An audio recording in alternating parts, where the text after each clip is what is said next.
Hi friends, my name is Teacher Erica, and today I'm going to be going over Let's Find Out About It second implementation with you guys. So if my friends remember, in the first implementation of Let's Find Out About It, we learned all about the ocean, and we learned that it is really big bodies of water, but not just any water, it's salt water. And that means that we as humans can't drink that water because it's not good for us. And another thing we learned about the ocean is that it creates these waves that go like this because of all the movement in the ocean that is happening. And so today, my friends, in second implementation, we are going to be learning all about the animals that live in the ocean. So as you guys can see, I have a couple animals in the background, but these are just a very small amount of all the different types of animals that can live in the ocean. Because the ocean is so big, it can hold some of the smallest animals in the world. And do my friends know what animal that is? I'll give you guys a hint. Do you guys watch SpongeBob? Because there's a character on that show. He's the smallest one, he's green, and he runs a restaurant called the Chum Bucket. That's right, Plankton. So Plankton is the name of the smallest animal in the ocean. I can't even show you guys how small it is, but just for a comparison, you see how tiny that is? It's like that, but like smaller. We can't even see it. And the ocean also holds some of the world's biggest animals. And in the book we read about one of the biggest animals, which is a whale. And in the book we read, Daddy-O and the whale in the book was a right whale, but the biggest whale in the ocean is the blue whale. And my friends, in the background of me, we have a seahorse, a sea star, this is a clownfish, and this is a sea urchin. And these are all animals that live in the ocean, and they all live in different parts of the ocean. And I have some examples of some other animals that live in the ocean. And so this is a sea otter right here. This is an octopus. And this is a sea turtle. And so all these animals, the sea turtle, this clownfish, this sea star, they all live in the ocean because the ocean is their habitat. And a habitat is where an animal lives, or where we live as humans. But because the ocean is super big, where the animal lives depends on a lot of things. So the sea turtle we just looked at wouldn't be able to live in the same place as this sea star right here because they both need different things. So these animals' habitats depend on three different things in the ocean. It depends on the ocean's temperature, which is how hot or cold it is in the ocean.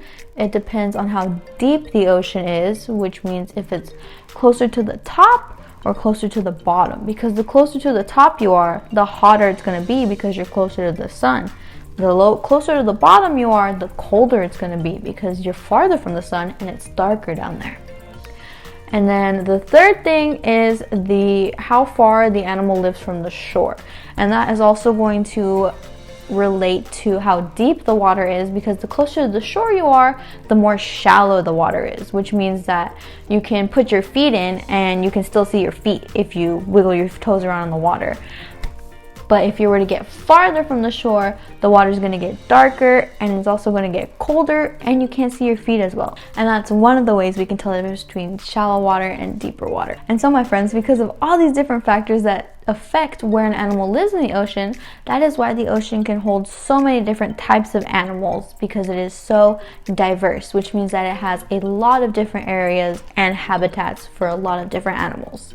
And the animal that we read about in our book, Daddy-O and the Whale, was called a right whale. And something interesting about the right whale that it has in common with a lot of other whales is that it had a blowhole.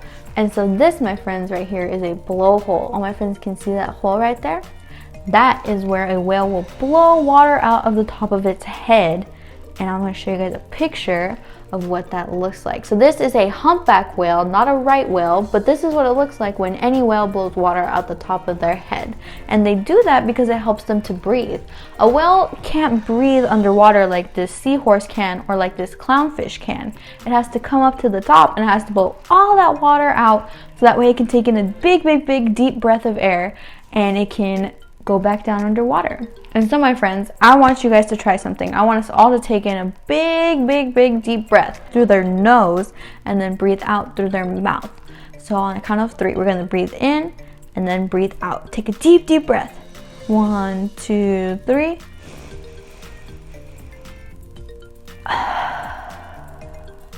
So did all my friends feel that? Whenever we breathe in, we have a muscle in our stomach called a diaphragm that helps our lungs to expand and helps us to breathe.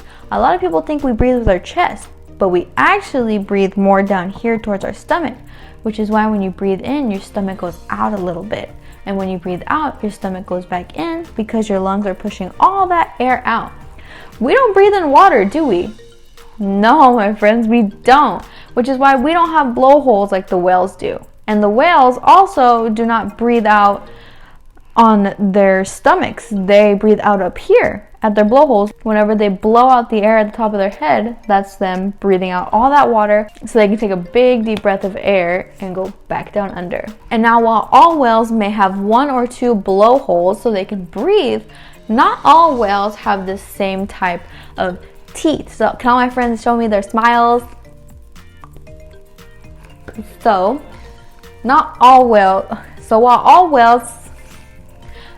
all whales have these same blowholes, they either have 1 or 2 because they need to breathe, not all whales have the same type of teeth. So I want all my friends to show me a big smile. Ready? 1, 2, 3. I love your guys' smiles, but did you also notice that you guys have teeth, huh? All humans have teeth like this. And if you go like this, you can hear that these are really hard. But not all whales have teeth like this. Some whales do, like this whale right here. This is called an orca or a killer whale because it has really sharp teeth, which makes it dangerous and means that it eats other animals. But most whales have baleen, which looks like this, and which is what the whale in Dario and the whale had. See, this is baleen right here. And baleen is similar to a comb like this. So all my friends can see those small teeth. That is what baleen is like. It's not exactly teeth, but it is what whales use to eat because they have to filter the water through, and they filter through the plankton, which my friends remember is a really small animal that we can't even see. So imagine how small these baleen have to be in order for the whale to eat. And imagine how much water the whale has to breathe in or suck in order to get enough plankton. Because remember, my friends, whales are really big animals. And when they're growing, like we grow, we have to eat a lot of food. So a whale has to do a lot of eating. And with this baleen, it might take a while. Because also, my friends, with a whale's baleen, they can't chew. The way we do, like this, whales can't do that if they have baleen. And so that means they just have to filter in their food and swallow it. And they have to hopefully get a lot of food every time they take in a lot of water. And so here, my friends, I'm going to insert a clip of me showing you guys a similar way to how a whale takes in food, using this comb and some paper and a bowl of water. So let's watch it. All right, friends, so here we have our plankton, these little green pieces of paper, and we're going to use our comb, the small teeth of the comb, and these are going to act as our baleen. And so I'm going to demonstrate to you guys how a whale uses its baleen to eat plankton. So it does it like that. So this is similar to how a whale uses its baleen to eat plankton. The only difference is that instead of pulling its baleen over the plankton, instead it would filter the plankton out of the water. So instead of doing it like this, the whale would suck in all the water and it would filter out these little plankton bits. And that is how a whale uses its baleen to eat. Alright, welcome back, my friends. I hope you guys enjoyed that little clip of me showing you guys how we use a comb to imitate a whale's baleen and how a whale eats. And so I want to ask my friends a question. How would you guys feel if you had to eat like a baleen whale or like a right whale? How would you guys feel if you had to filter all your food through little teeth like this and not even chew it, just swallow it. Yeah, that would feel weird, wouldn't it? So, because that's not the way we as humans can eat, it's not the most efficient way for us to eat, which means that it doesn't really work for us. We got things to do. We can't just swim through the ocean all day like a whale does, right? We got to go to school, we got to go play, we got all kinds of stuff to do. And so different animals have different characteristics that match their habitat. So animals like whales or bunnies, lions, birds, sharks, they all have different characteristics and they have different things that allow them to live in their own habitats. So a whale would not be able to live on land, right, my friends? Right. And would a bird be able to live in the ocean? That is right, a bird would not be able to live in the ocean. And speaking of the ocean, my friends, you guys will be able to learn more about the ocean and a whale's ocean life and how they navigate the ocean in writing today. So I hope you guys all had fun learning about the different types of animals with me, Teacher Erica, and I will see you guys in the next video. Bye, friends!